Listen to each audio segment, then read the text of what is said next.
Hello, আসসালামু আলাইকুম। সবাইকে স্বাগতম জানাচ্ছি এসইও ফর ডেভেলপার্সের সেকেন্ড এপিসোড শেষ হওয়ার পরে আমরা এই যে থার্ড এপিসোডটা রিলিজ করছি এবং এইখানে থেকে কিন্তু এসইওর মূল যে বিষয়টা রয়েছে এসইও ফর ডেভেলপার্সের সেটা নিয়ে আমরা কাজ শুরু করছি। সুতরাং আজকের এইটাতে আমরা যেটা দেখাবো এই ভিডিওতে যে আসলে মেটা টেক্সট কি।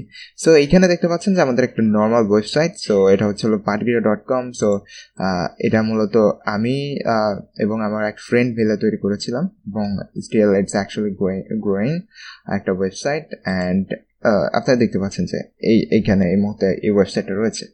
এখন এইখানে এই যে আর্টিকেলটা রয়েছে, এই যে কন্টেন্টটা রয়েছে, এটা কিন্তু গুগল তখনই খুঁজে পাবে যখন আমরা গুগলকে বলবো যে আসলে হ্যাঁ, this is actually about that thing. এখন এই ক্ষেত্রে গুগলকে বলার কিছু ওয়ে আছে, টেকনিক রয়েছে যে ব্রো আমরা আসলে এই বিষয়ে জিনিসটা বানাইছি, এই পেজটা এই বিষয়ে, এই ওয়েব পেজটা, তো তুমি ধরো যে এই ওয়েব পেজটা এই বিষয়ে।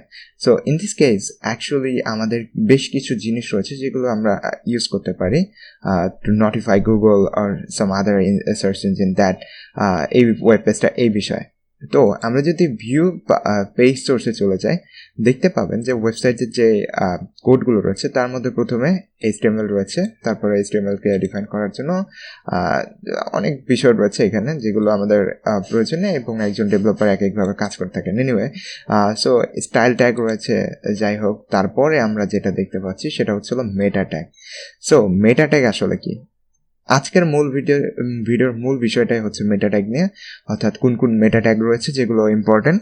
সো এই বিষয়গুলো নিয়ে তো এইখানে আমরা দেখতে পাচ্ছি ডিএমসি এর যে মেটা ট্যাগ রয়েছে সেটা এখানে রয়েছে। মেলচ্যাম্প পপ আপের জন্য একটা স্ক্রিপ্ট ট্যাগ রয়েছে, আর এইখানে আমাদের কাছে অসংখ্য মেটা ট্যাগ রয়েছে যেগুলো আমরা ইউজ করছি। এখন এই ক্ষেত্রে মেটা ট্যাগের মধ্যে আপনি দেখতে পাচ্ছেন যে মেটা কন্টেন্টের ভিতরে রয়েছে টাইটেলের যে বিষয়টা, আর ওজি ট্যাগ, টাইটেল, বিভিন্ন ধরনের মেটা ট্যাগ রয়েছে যেগুলো আমাদের এত মেটা ট্যাগের প্রয়োজন হবে না জানা। আর আপনি যদি চান এই মেটা ট্যাগগুলো ডিরেক্টলি আপনি গুগল থেকে টোকায় নিয়ে আসতে পারবেন। এনিওয়ে, ডেভেলপার হিসেবে সেই কাজগুলো কিভাবে করা হয়ে থাকে এটা নিয়ে বিশদ আলোচনা করছি না, কারণ কোনো ধরনের প্রবলেম পড়লে আমরা কিন্তু গুগলে সেটা সার্চ করতে পারি।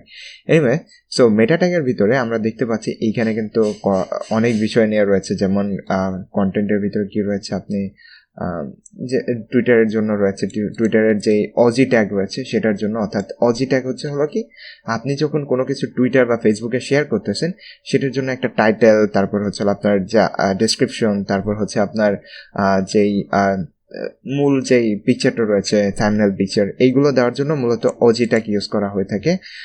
আর এটা হচ্ছিল একটা মেটা ট্যাগের আন্ডারে পড়ে থাকে অজি টাইপের ট্যাগ যেগুলো রয়েছে। ওকে, সো অজি ট্যাগ আলাদাভাবে বলা হয়ে থাকে। এনিওয়ে, মেটা ট্যাগের ভিতরে আপনি ইউজ করতে পারবেন, এটা নিয়ে একটু পরে দেখাচ্ছি আমরা। যাই হোক, আমাদের সব থেকে বেশি গুরুত্বপূর্ণ যে মেটা ট্যাগটা সেটা হচ্ছিল ডেসক্রিপশন এবং কন্টেন্ট। ওকে, মেটা ডেসক্রিপশন এটাকে বলা হয়ে থাকে, আর হচ্ছিল টাইটেল। এই দুইটা জিনিস কিন্তু আমাদের সব থেকে বেশি দরকার হবে মেটা ট্যাগের ক্ষেত্রে। এখন এই ক্ষেত্রে আমি যদি আপনাদেরকে দেখাই যে প্রাইমারি মেটা ট্যাগস এইখানে কি রয়েছে, এটা ছিল metatags.io রয়েছে। এই ওয়েবসাইটে কি আপনারা ইজিলি মেটা ট্যাগ জেনারেট করে নিতে পারবেন। বাট ধরুন আপনি একটা ব্লগিং ওয়েবসাইট বানাচ্ছেন, for each and every blog আলাদা আলাদা করে কিন্তু ডেসক্রিপশন দেওয়া হবে। তো সেই ক্ষেত্রে আপনি যে কাজটা করতে পারেন যে আপনি যে মেটা যেটা রয়েছে, মেটা নেম ডেসক্রিপশন, এটা সবসময় একই থাকবে। অর্থাৎ আমরা মেটা ট্যাগটা হচ্ছিল, যে মেটা ট্যাগটা ব্যবহার করব সেটা হচ্ছিল একটা ডেসক্রিপশন টাইপের মেটা ট্যাগ। আর কন্টেন্ট যেটা রয়েছে এটা আপনি চেঞ্জ করে দিতে পারেন ফর উইথ ইয়োর যেটা আপনার ক্লায়েন্ট বা যে পরবর্তীতে যারা আর্টিকেল পাবলিশ করবেন তারা যাতে যেই কন্টেন্টটা দিচ্ছেন সেই কন্টেন্টটা যাতে এই যে কোটেশন রয়েছে সেটার ভিতরে বসে যায়। সো এটা কিন্তু আমরা ইজিলি আইডি ধরে বা ওই টাইপের কোনো কিছু করে করতে পারবো। সো এটা নট প্রবলেম হবে না।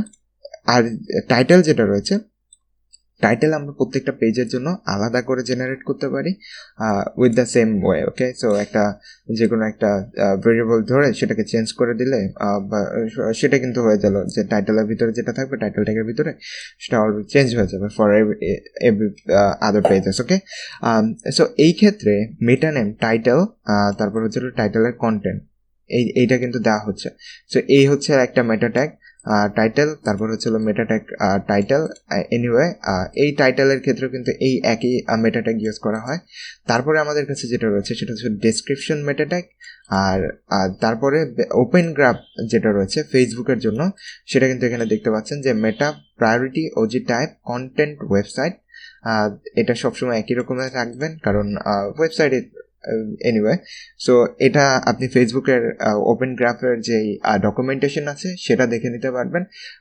সো আমি দেখিয়ে দিচ্ছি আসলে এই ফেসবুকের ওপেন গ্রাফের যে ডকুমেন্টেশনটা রয়েছে সেটা কীভাবে ওপেন গ্রাফ ডকুমেন্টেশন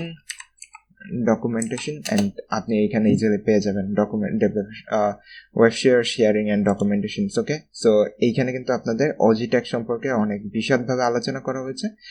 সেখান থেকে আপনার ওজি ট্যাগের বিষয়টা ওপেন গ্রাফ যে ট্যাগ রয়েছে সেটা দেখে নিতে পারবেন। সো এনিওয়ে, তো যেটা বলছিলাম যে নিউ ইয়র্ক টাইমসের একটা আর্টিকেল আমরা শেয়ার করতেছি ফেসবুকে। সো ফার্স্ট অফ অল এখানে আমরা দেখতে পাচ্ছি যে থাম্বনেলটা চলে আসছে, তারপরে আমাদের টাইটেলটা চলে আসে, এবং যে যতটুকু অংশ মেটা ট্যাগে আমরা শেয়ার করতে চাচ্ছি, আই মিন ডেসক্রিপশন হিসেবে ফেসবুকে শেয়ার করতে চাচ্ছি, ততটুকু অংশ এখানে চলে আসতেছে with the help of just এখানে দেখতে পাচ্ছেন যে ওজি টাইটেল।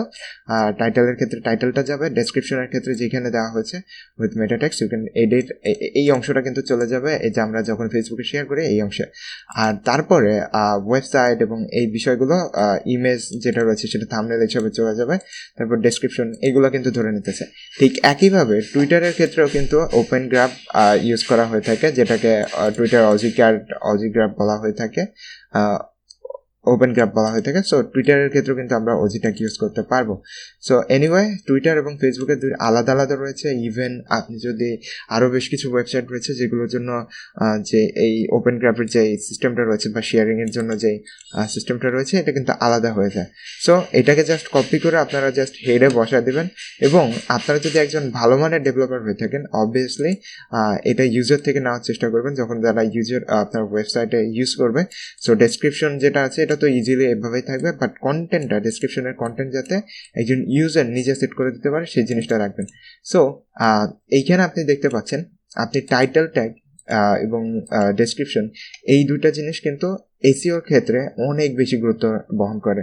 আমি শুরুতে যেটা বলেছিলাম যে গুগল ব্রোকে বুঝাতে হবে যে ব্রো আমরা এই বিষয়ে লেখালেখি করতেছি এবং you should actually take this thing in your indexing.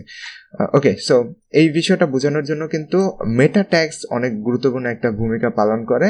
And আমি যদি আরেকটা জিনিস দেখাই এইখানে যে এইখানে এটা কিভাবে কাজ করে। সো ধরেন আমি যখন গুগলে সার্চ দিয়েছিলাম ওপেন গ্রাফ, এখানে দেখতে পাচ্ছেন প্রথমে লিঙ্ক চলে আসতেছে।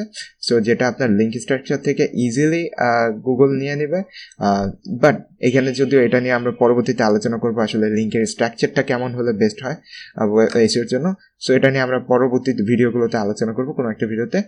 সো এইখানে দেখতে পাচ্ছেন যে এই যে অংশটা রয়েছে এটাকে হচ্ছে হলো টাইটেল। সো ওই যে টাইটেল ট্যাগের ভিতরে যে অংশটুকু রয়েছিল এইখানে চলে আসছে। আর এই যে ডেসক্রিপশনটা রয়েছে যদিও এটা গুগল অনেক সময় চেঞ্জ করে রাখে, নিজেদের মতন করে দেয়, বাট আপনি যদি একটা অপটিমাইজ ডেসক্রিপশন দেন তো সেটাকে রেখে দেয় গুগল। এনিওয়ে, সো এটা হচ্ছে হলো ডেসক্রিপশন যেটা রয়েছে মেটা ট্যাগ ডেসক্রিপশন। মেটা ট্যাগ যে ডেসক্রিপশন নামের যে মেটা ট্যাগটা রয়েছে সেটার যে কন্টেন্টটা আছে এইখানে কিন্তু চলে আসছে।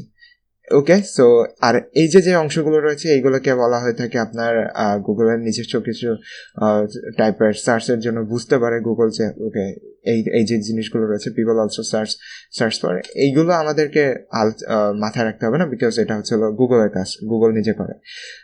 যদিও সবগুলো গুগলেই করে থাকে, আপনি ডেসক্রিপশন না দিয়েও অনেক সময় অনেক ওয়েবসাইট র্যাঙ্ক করে, বাট এনিওয়ে, সো আপনি যদি একজন ভালো ডেভেলপার হয়ে থাকেন কেন দেবেন না।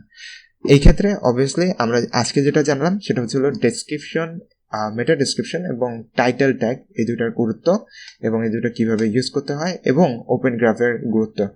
সো আজকের ভিডিও এই পর্যন্ত। নেক্সটের ভিডিওতে আমরা আলোচনা করব ঠিক কীভাবে আপনাদের ওয়েবসাইটকে আরও অপটিমাইজ করে তুলেছে, মানে লিঙ্ক স্ট্রাকচার বা আর কোন বিষয় আমাদেরকে মাথায় রাখতে হবে as a developer. Stay cool, stay creative, দেখা হবে পরবর্তী ভিডিওতে।